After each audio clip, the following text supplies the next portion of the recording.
dos Reis, ao Cordeiro Santo de Deus. Glorificarei ao meu Senhor, ao que diz o grande eu sou. Reina em majestade, Jeová. Bom dia, irmãos, bom dia, meus amigos. Muito obrigado por você estar aqui mais uma vez conosco. É um grande prazer para essa série que temos gravado, vários encontros para nos ajudar a termos a nossa casa fiel junto conosco ao Senhor. O tema é esse, palavras de Josué, no livro de Josué: eu e minha casa serviremos ao Senhor. Mais uma vez, eu quero agradecer a disponibilidade, o tempo, também as mensagens, as reflexões que o nosso irmão Cirineu, de Belo Horizonte, tem trazido para a gente. Muito bom dia, meu irmão. Bom dia a todos vocês que estão aí nos assistindo, né? É um prazer muito grande a gente estar aqui fazendo, como se diz, né, aqui em Minas, fazendo esse trem, né? Porque nada melhor do que uma família. Aí hoje nós vamos fazer uma oração pedindo Deus para falar conosco, né? Então vamos lá. Santo, santo, santo é o Senhor, o Deus Todo-Poderoso, Criador dos céus e da terra. Então, Deus, como a família foi projetada no seu coração, nós queremos pedir ao Senhor que nos auxilie para que tudo que aqui fizermos, tudo que aqui falarmos, possa ter um propósito único de glorificar o teu santo nome e que possamos reconhecer que famílias sem o Senhor, sem a sua ajuda, sem a atuação da tua palavra, não vai ter muito sucesso. Então, Deus, fique conosco. Em Cristo que te oramos. Amém. Amém. Muito obrigado, Cirineu, obrigado pela oração. Sem dúvida, Deus deve fazer parte da nossa casa. Vamos aos blocos, começando com o primeiro, frase e desafio.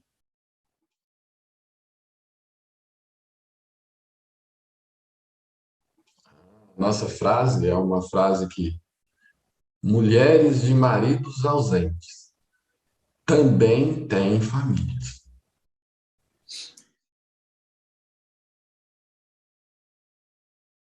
Porque aquilo que não me mata só me fortalece. É uma frase do Nietzsche.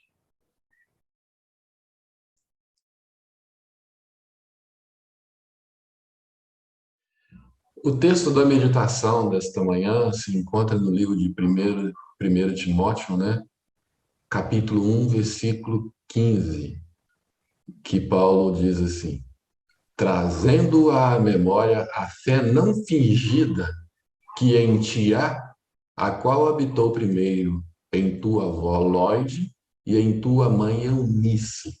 Estou certo de que também habita em ti.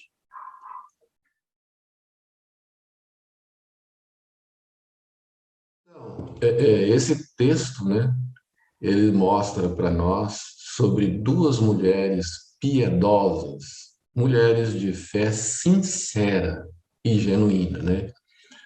Antes dessas mulheres conhecerem o apóstolo Paulo, né, elas tinham a fé judaica, né? Elas acreditavam no Deus Todo-Poderoso. E depois que elas encontram Paulo, né, elas então passam a ter a fé em Jesus Cristo, o Filho de Deus. E provavelmente a Lloyd, ela morava com a filha dela, a Eunice, né, que é a mãe do Timóteo. E note uma coisa, que naquela cultura onde eles viviam, criar os filhos e instruir os filhos era uma responsabilidade do pai, né? Você encontra isso em Efésios 6:4. E o pai de Timóteo, ele era grego. Sendo um grego, conforme Atos 16:1, né, na parte C do versículo, ele não era muito adepto ao judaísmo, né? A gente sabe que os gregos tinham aquelas mitologias, aquelas coisas, né? Então, vejam bem, essas mulheres, elas o quê? Elas não negligenciaram o filho. Não, ela, olha, você não quer, então eu estou dentro, vou ensinar o meu filho para que ele possa ser um homem de Deus, né? Então, ela desde a infância do Timóteo, pequenininho, talvez no colo, né? O que muitas irmãs fazem, levam os filhos para a igreja, né? Então, muitas irmãs estão levando os filhos para a igreja, você que está preparando, vai, que é o professor de escola dominical, a professora, por favor, dedique-se, elabore uma aula com uma substância boa para que ele possa sentir prazer, né? E dizer, mãe, vamos embora para a igreja, a aula é boa, né? Porque Lucas, quando escreveu para o Teófilo, né, ele fez uma pesquisa medonha. Então, é um desafio para nós, professores, nós líderes, né? Então, vamos voltar ao texto, né, que o texto diz que, desde a infância, elas ensinaram a Timóteo as sagradas letras, né? O texto está lá em 2 Timóteo 3,15. Então, essas mulheres, sozinhas, plantaram nele, Timóteo, a fé que havia nelas, né? Então, o que a gente pode entender desse marido ausente? Talvez ele tenha falecido, ou talvez ele tenha encontrado uma gatinha, né, mais novinha, né, para gastar o dinheiro dele. E ele então foi para lá. Ou então ele está até dentro da igreja, mas ele não quer responsabilidade com nada. Mal com ele, né? Porque a comida é levada no prato, né? Vai para as atividades da igreja, ele diverte, a mulher fica lá cuidando do filho e ele depois ainda vai discutir. Aí é Flamengo, né? Aqui é Galo e Cruzeiro, né? Vai discutir de futebol, depois vai falar dos projetos espirituosos dele. Então, ele é ausente, mesmo estando vivo, ou tendo morrido, né? Então, essas mulheres foram abandonadas, né? Elas estão aí tendo que fazer o trabalho delas. Então, o que a gente pode aprender com essas mulheres, né? Que nós estamos cheios aí de Lloyd e Eunices aí na Santa Igreja. Essas mulheres aprenderam com o sofrimento. E aquela resiliência, né? Você pega a mola assim, espreme, deixa ela bem espremida, fala, agora vai morrer. Na hora que você solta, ela tem mais força ainda. Então, esse sofrimento fez com que essas duas citadas por Paulo fossem pessoas melhores, porque elas melhoraram Timóteo, ensinaram ele as Santas Escrituras. E a gente tem essas pessoas dentro da Santa Igreja. Sofreram e se tornaram pessoas melhores, né? E aí nós caímos naquele rótulo que a sociedade impõe, e às vezes, pela nossa estrutura impensada de pensamentos, nós trazemos esse rótulo, né? E qualquer atividade da Santa Igreja que envolva família, até os títulos excluem essas mulheres, né? Mas eu quero lembrar que essas mulheres têm família. Elas têm filhos, elas estão levando os filhos à igreja, elas estão fazendo com que esses filhos sejam homens e mulheres de verdade, né? E essas mulheres, por ter sofrido tanto, elas têm uma responsabilidade tão grande com o próximo que é algo de se fazer inveja, não, que precisa ser copiado, porque elas cuidam dos filhos, elas cuidam delas, e elas são, assim, vai ter uma atividade da igreja, elas chegam, nem que seja com um pedacinho de queijo, com um pouquinho de café, lembrando Minas, né? Entende? Elas têm uma preocupação com o próximo, né? E essas mulheres que têm marido ausente, elas encaram a missão delas como uma tarefa de muita responsabilidade. Nossa, isso é show, gente. Isso é bonito demais. Então, essas mulheres, elas foram transformadas, né? Elas transformaram o sofrimento delas em ações. Porque elas falaram, olha, eu vou ficar aqui assim, coitadinho, eu sou vítima do sistema. Não, elas foram lá e agiram, né? E aí, o que eu vou fazer com o que a vida fez comigo? Eu vou assentar e curtir a dor? Não, essas mulheres, elas agiram, né? Elas envergaram, mas não quebraram, né? Aqui a gente fala que a mulher é pau de goiaba.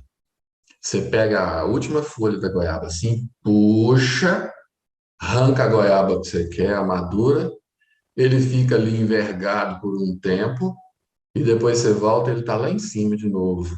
Então a gente fala que enverga, mas não quebra. Então essas mulheres são assim, né? Elas não quebram com os problemas que a vida oferece. Então, uma bênção para a família e para a igreja, né? Seguindo o pensamento da Lloyd e da Eunice, né? Quando a família é alicerçada nessas mulheres, nós temos pessoas de caráter, pessoas, sabe, diferenciadas, né? Porque a mulher, ela é muito preocupada com a honestidade, a dignidade, com a ética, com a moral, né? Porque o cara abandonou, o cara não teve isso, não. Mesmo se ele não foi embora, ele tá. E ele não tem isso também, não. Porque se ele tivesse, ele estava lá, junto.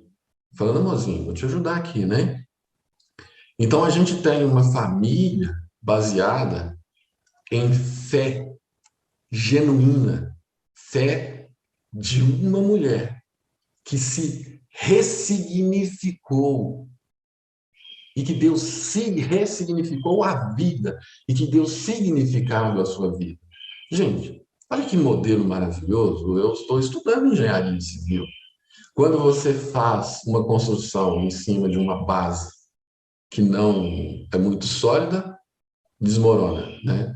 E uma outra coisa, nós vamos ter uma igreja e uma família composta por pessoas de uma fé sem hipocrisia, que passou pelas piores experiências da vida e se ergueu.